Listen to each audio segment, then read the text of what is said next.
नमस्कार।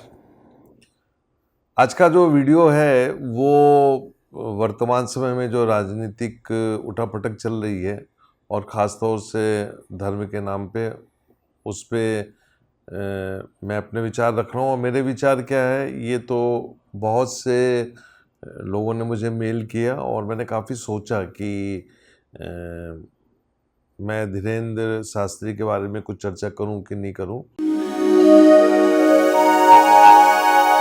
मैंने अक्सर बोला है कि भविष्य मालिका में काफ़ी कुछ अवेलेबल है, और अब जबकि हम युग परिवर्तन की तरफ जा रहे हैं और युग परिवर्तन के साथ में काफ़ी कुछ बदल जाएगा। एक तबाही, एक विनाश लीला जो कि धीरे धीरे साफ दिख रही है और लोग उसको समझ नहीं पा रहे हैं। लोग उसको एंजॉय कर रहे हैं, मस्ती कर रहे हैं कि यूक्रेन वॉर कब होगा, कब न्यूक्लियर बम पड़ेगा। मेरे को अक्सर मेल करते हैं, व्हाट्सअप भी करते हैं कि न्यूक्लियर कब बम गिरेगा, और जबकि ये सब होना है। और मैंने अक्सर बोला है कि जो भविष्य मालिका में जो बात कही गई है वो पत्थर की लकीर है, क्योंकि ये जो वाणी है, ये जो कहा गया है लिखने को, ये जगन्नाथ जी ने खुद कहा है, पंचसखा ने इसका कई बार उल्लेख किया है। और वर्तमान समय में पंडित काशीनाथ मिश्रा जी जो हैं वो काफ़ी कुछ बता रहे हैं इसके बारे में। तो आज का जो विषय है वो ये है कि क्या भारत हिंदू राष्ट्र बनेगा। और बहुत से जो धार्मिक नेता हैं वो हिंदू राष्ट्र की बातें कर रहे हैं। मैंने 2020 में अपने चैनल में एक वीडियो अपलोड किया था और उसमें गुंजन अग्रवाल से मेरा एक डिस्कशन हुआ था, और वहाँ पे ये बात निकल के आई थी कि वर्तमान समय में जो ग्रहों की स्थिति है, ये वही स्थिति है जो आज से 5000 साल पहले की स्थिति थी। और मैं अपने सभी प्रभु के भक्तों को कहना चाहता हूँ कि वो इस चीज़ को नोट करें, इतिहास में जाएं कि जब महाभारत का युद्ध खत्म हुआ था और कलयुग की शुरुआत हुई थी, और उसके बाद भगवान श्री कृष्ण ने अपना शरीर त्याग के और शरीर को त्यागा था उन्होंने।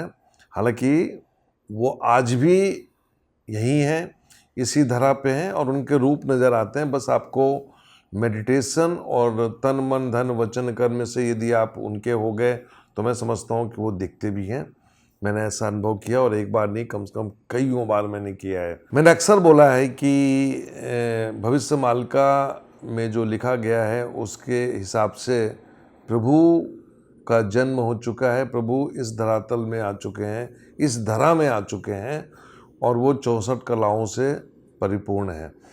ऐसा कई बार पंडित काशीनाथ मिश्र जी ने भी बोला है। और कहाँ हैं वो, तो गुप्त स्थान पे हैं, कब प्रकट होंगे, तो हम लोग ऐसा मान के चल रहे हैं कि 2024 में पूरी दुनिया को पता चलेगा कि प्रभु का जन्म हो चुका है। और प्रभु जो हैं वो अब आगे चल के एक दिशा निर्धारण करेंगे। और मैंने अक्सर बोला है कि भारत में आगे चल के पूरी दुनिया में जो एक राजा होगा वो सूर्यवंशी राजा होगा, और भविष्य मालिका के अनुसार उसका जन्म भी हो चुका है। आज का वीडियो जो है, मैं प्रभु के जो फॉलो करने वाले लोग हैं, जो भगवान श्री कृष्ण को उपासक हैं, जो भगवान श्री कृष्ण को मानते हैं, और उन सबको मैं भविष्य मालिका की कुछ बातें बताना चाहता हूँ। और वो ये बातें ये हैं कि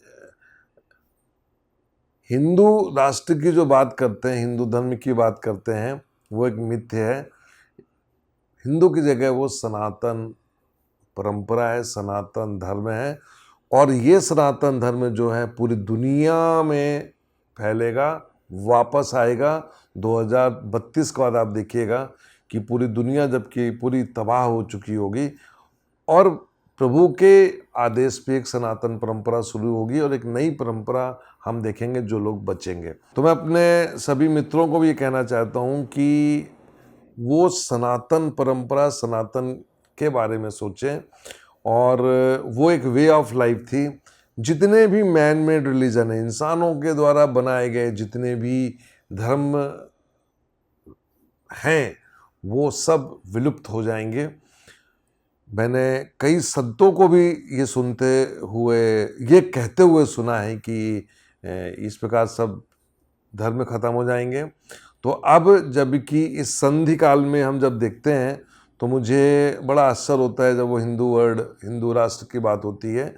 तो मैं अपने सभी मित्रों को कहना चाहता हूँ कि वो अपने दिमाग में बिठा लें कि सनातन परंपरा, सनातन धर्म जो कि एक वे ऑफ लाइफ है, जहाँ पे हम जाके प्रकृति से प्यार करते हैं। तो मैं इस वीडियो के माध्यम से ये सभी लोगों को निवेदन करूँगा कि वो सनातन के बारे में सोचें, सनातन के बारे में कहना शुरू करें। एक बात मैं और बोलना चाहूँगा कि हमारे देश में बहुत सी चर्चाएं चल रही हैं इस समय। सब चीज़ों को इग्नोर करें, किसी भी प्रकार की भाषा विवाद, किसी भी प्रकार के धर्म के विवाद में ना पड़ें। जैसा कि एक माहौल रहा है इस देश में कि जाति और धर्म के नाम पे हमेशा लड़ाई हुई है, हमें इनसे बचना है क्योंकि हम सनातन की तरफ जा रहे हैं।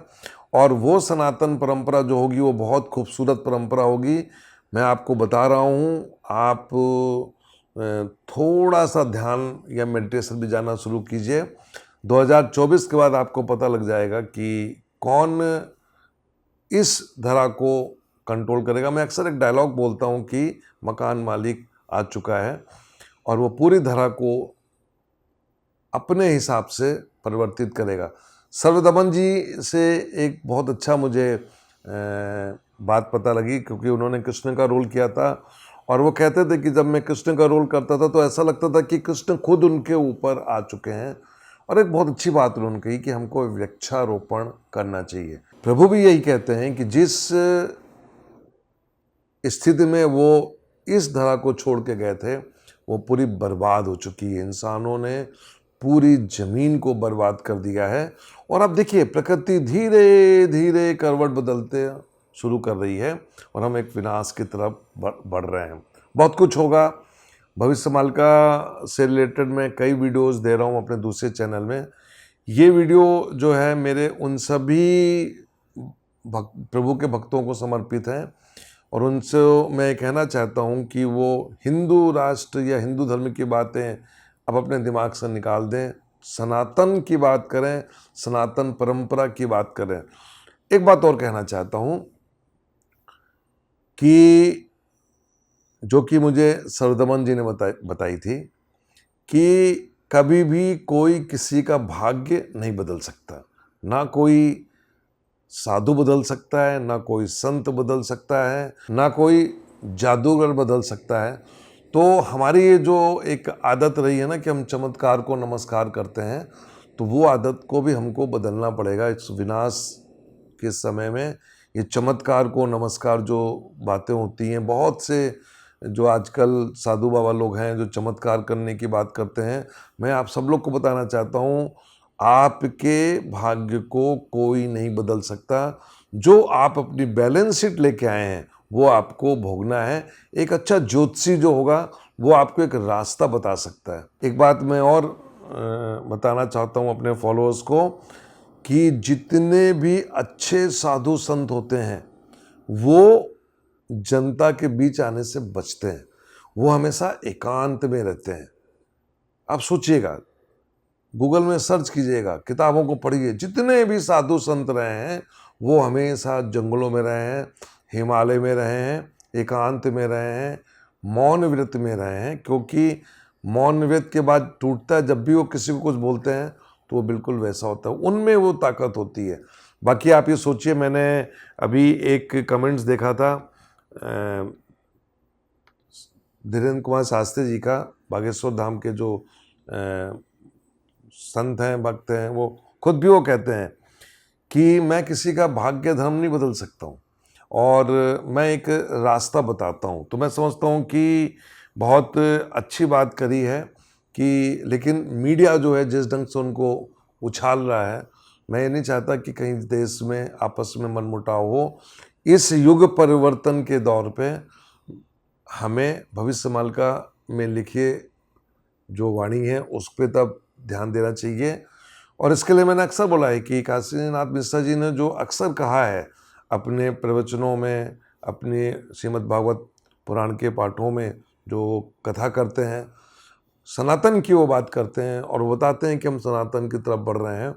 और आप देखिए कि हम सही में सनातन की तरफ बढ़ रहे हैं। वो एक माहौल बनना शुरू हो गया है। मैंने अक्सर अपने फॉलोअर्स को बोला है कि जब भी योग परिवर्तन होता है तो उसकी जो प्रक्रिया होती है वो 500-600 साल पहले शुरू हो जाती है और वो प्रक्रिया अब अपने एंड में है। और आप देखिएगा ये 2023 है, आगे चल के पता नहीं क्या क्या हो जाएगा। ऐसी ऐसी घटनाएं होंगी जो हमें भोगनी है। एक बात लास्ट में और कहना चाहूँगा, वर्तमान समय में जितनी भी आत्माएं हैं, ये आत्माएं हर जन्म में रही हैं। ये जन्म में फाइनल उनका हिसाब किताब होगा, तब वो आगे की तरफ जाएंगे। इसलिए मैं निवेदन करूँगा आप सभी लोगों से कि सनातन के बारे में सोचें, अच्छे कर्म करें और मांस का अक्सर मैंने बोला है वेजिटेरियन बनिए, नॉन वेज छोड़िए, शाकाहारी बनिए और हर प्रकार के नशे से अपने आप को बचाइए। नमस्कार।